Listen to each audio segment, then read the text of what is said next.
Rise from your grave. Did you watch the Luke Rockhold Michael Bisping fight?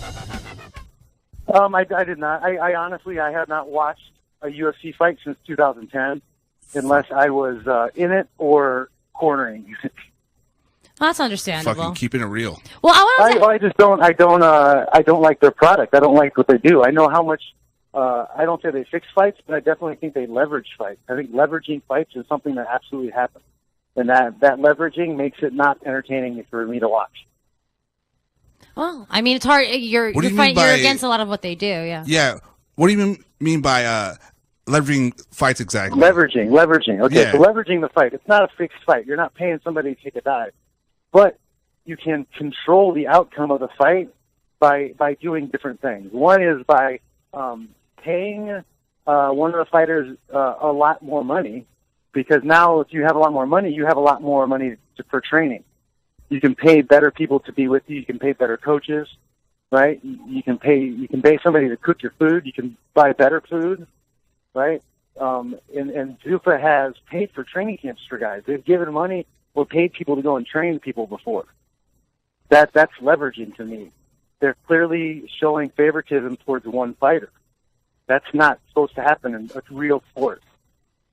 Well, I'm sure you can make the argument, too, that Conor McGregor is like the absolute perfect example of that, and it's in the sense that a lot of people said they were not putting him up against wrestlers when they were trying to build his brand. And that's an Ali Act ranking system. Yeah, thing. yeah. Because the UFC ranks their own fighters, they can make anybody fight anybody. And they say, oh, well, this guy's number 2 now, when really he hasn't fought anybody who put himself in that position.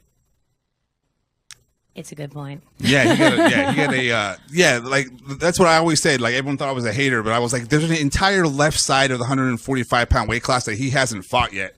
There's like 6 or 7 dudes who are like not kickboxers, guys who can wrestle and guys that can grapple, that would give him a hell of a fight, and they purposely kept him away from it. And then even the Chad Mendes, getting pressured to fight on short notice.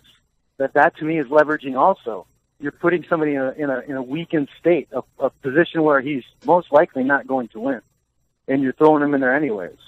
And that's probably when the money comes out. Hey, take this fight. We really need to make this happen. Well, he can beat a guy like Chad Mendes, who's not prepared for the fight, but is a world-class athlete. And then it's hard because they offered if they give him $500,000. People are like, oh, that's so much money. When the reality is, if he waits and there's a ranking system, well, he wins a fight or 2 more, and he's in a position to fight for the belt with a good training camp, and then he wins. Now he's going to make millions of dollars per fight, as opposed to just that $500,000 for that one short notice appearance.